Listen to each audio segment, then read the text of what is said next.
But James Bond went in here, yeah, there's everything good in there. James Bond, them man is now we like them others.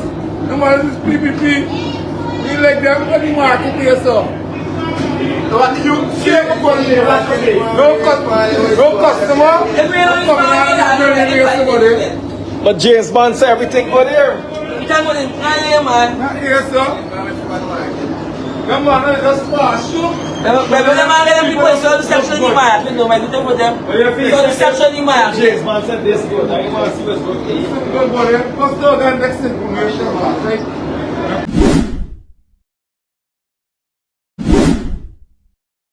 Okay, let's unpack this. We're taking a deep dive today into a specific, a really high-stakes assessment. Think of us as your shortcut to understanding a critical situation on the ground in Guyana. Our focus is Stabroek Market.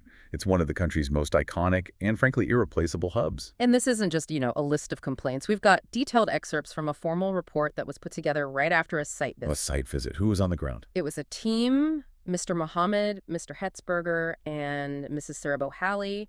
And they were there specifically to assess the conditions that, and this is a quote, vendors and shoppers are forced to operate under. Wow. Yeah. It gives us this rare, documented glimpse into what really looks like a failure of administrative oversight. Exactly. And to be crystal clear for you about the source, this assessment was led by the Working Infrastructure Network, or WN. They're an organization that focuses on civic observation and infrastructure quality. So our mission today is to distill their findings.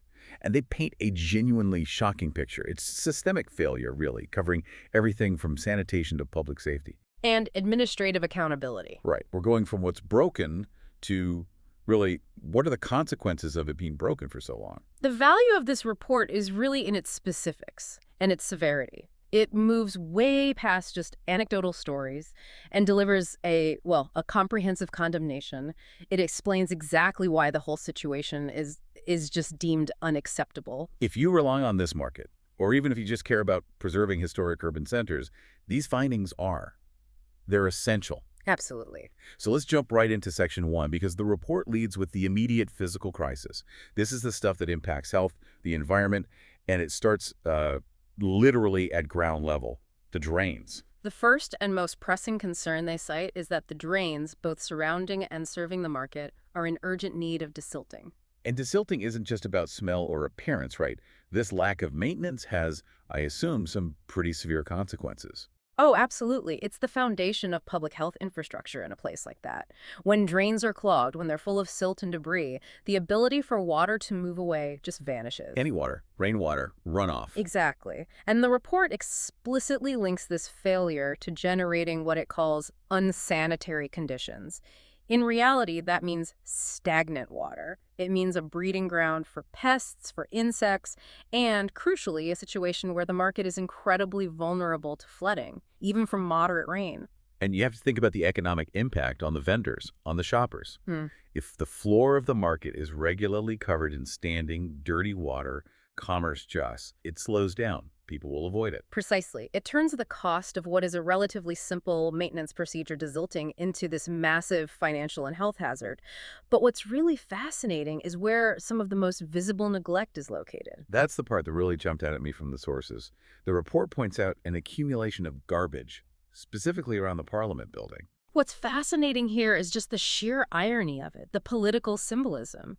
This garbage isn't tucked away in some back alley. No. It's piling up at the very spot where Guyana's leaders meet. I mean, in the building where they create the laws that are supposed to ensure a clean, functional city.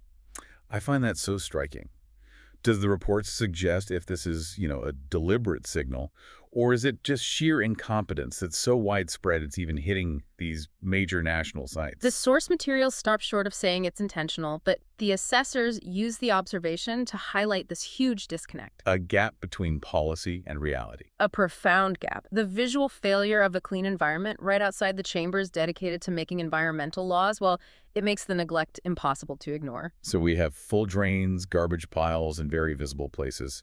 External sanitation is clearly failing, but it also extends inside to the places people need most, the restrooms. Yes, the functional facilities are next. The state of the market's washrooms is detailed, and they are critical infrastructure for, public health and comfort. How bad are we talking? The washrooms inside the market were described, and this is the word they use, as filthy. And in a report like this, filthy is usually code for something much worse. It's a diplomatic way of saying they are unusable, posing immediate health risks, and obviously not being cleaned or maintained to any kind of standard. A huge problem for the people who work there all day. But here's where the timeline of this neglect gets really, really interesting. This is a detail that just sticks with you. The external washrooms. Oh, yes. The report specifies that they have been entirely non-functional since February of last year. February of last year. That specific prolonged timeline, it just speaks volumes. We are not talking about a temporary outage or a delay in getting a part. No, this is systemic. It's critical public amenities being completely out of commission for, well over a year. Think about the human cost of that. Vendors, shoppers, tourists, everyone is faced to operate without access to basic sanitation. It effectively removes essential infrastructure from the public domain for 16, maybe more months. That time frame suggests it's not just an oversight. It's a conscious decision to defund or just delay the repair indefinitely. It really does. It solidifies the charge of systemic administrative neglect. It raises an important question, right? If basic water and sanitation systems are allowed to fail for that long in a major public hub, how can authorities claim they're managing the city effectively? That concept, systemic failure, is the perfect transition to Section 2. The report shifts from the observable filth to the breakdown of administrative controls. And it starts with a huge risk to human life and commerce, security. Indeed. It's not enough for a market to be clean. It has to be safe. And the report highlights a critical failure here, the complete absence of visible law enforcement. What does that mean exactly? It says there are no constables present in and around the market area. And the direct consequence of having zero visible security in such a high-traffic place? The assessors noted that this security compromise directly results in, and I'm quoting, many reports of robbery in and around the market. So it creates an environment of just vulnerability. If you're a vendor, you're exposed to unsanitary conditions and you face a high risk of violent crime just for showing up to work. It's a compounding crisis. It turns the market from a vital economic center into a high-risk zone. Why would anyone invest there? Why would shoppers go there if they know crime is rampant and totally unchecked? It just creates a death spiral for the local economy. It does. The cycle feeds itself.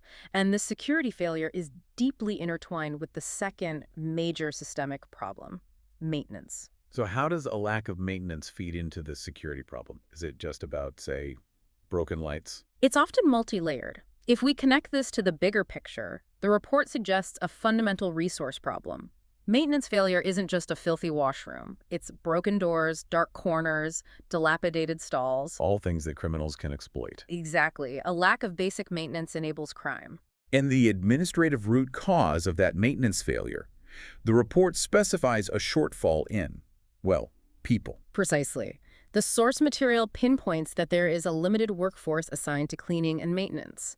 This detail is powerful because it suggests the problems aren't accidental, they're structural. So the authorities have basically assigned fewer people that are needed to clean a massive historic market that serves thousands of people every single day. That's the implication. If you intentionally limit the workforce, ongoing sanitation issues become a guarantee, not an accident. This isn't a matter of just being understaffed for a shift. No. It looks like an administrative decision, reflected in maintenance budgets, that effectively guarantees the drains will clog again and the washrooms will stay filthy. It makes you question the prioritization of those budgets. Are they consciously choosing other expenditures over the basic upkeep of this vital public space? When you combine all the evidence, the garbage near Parliament, the washrooms being out of commission since February of last year, the admission of a limited workforce, the conclusion is just unavoidable. This is active neglect. And that leads us directly to the formal conclusion reached by the assessors. After detailing these failures across public health, safety, and administration, their overall finding is stated unequivocally. The conditions are unacceptable. That's such a strong word, unacceptable. Yeah. Coming from a formal assessment, it carries a lot of weight, and it allows them to make a broader, more historical charge. Yes. They interpret these conditions as reflecting a profound neglect of one of Guyana's most historic markets. And using the word historic is key here. It's not just about failing a health inspection. No. It's about failing to protect a national asset and the history embedded within it. So this WIN report isn't just a list of problems, it's a formal condemnation. It demands a response. Who exactly is on the hook to fix this now? The organization made a formal, very specific call to action. They named two primary authorities, the Ministry of Local Government and the Georgetown Mayor and City Council. Okay, so you have two governing bodies being called out, the Central Ministry and the local City Council. That immediately brings up questions of bureaucracy and accountability. Why call on both? And that ambiguity is often where the systemic failure hides, Typically, the City Council would handle the local day-to-day management, cleaning schedules, staff assignments. Right. But the Ministry of Local Government holds the supervisory and the budgetary power at a national level. By calling out both, the assessors are essentially saying, this failure is happening at the operational level and at the oversight level. So no one can pass the buck. Exactly. No single entity can dodge responsibility by blaming the other. It's a smart move. And what kind of response are they demanding? I mean, given the duration of these problems, is immediate action even a realistic expectation? Well, no hard deadline is listed, but the source uses language that stresses absolute urgency. They are urged to immediately address these concerns. The assessors recognize that with this evidence, any further delay is basically an endorsement of the unacceptable conditions. It's a demand for triage. That really wraps up the critical findings from this assessment. It's a potent reminder that infrastructure failure is rarely sudden. It's usually the result of long-term decay. Indeed. We've seen a clear chain reaction.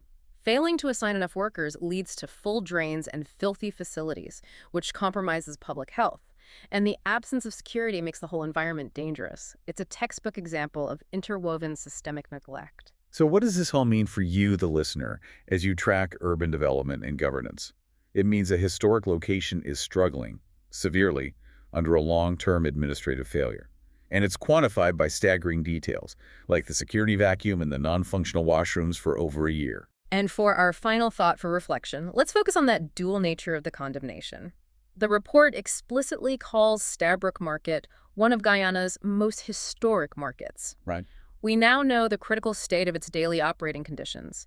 High crime, non-functional washrooms since February of last year, unsanitary drains. The question isn't just, will they clean it up? No. The question you should mull over is this. How does the administrative failure to manage basic functions cleaning, security change, the fundamental responsibility of the authorities? Are they failing to protect the historical status of the building? Or are they failing the day-to-day welfare of the citizens who rely on that history for their livelihood? The report suggests you just can't separate the two. Protecting history means protecting the people who live within it. Exactly. An important mandate to consider. Thank you for sharing your sources for this deep dive. We'll see you next time.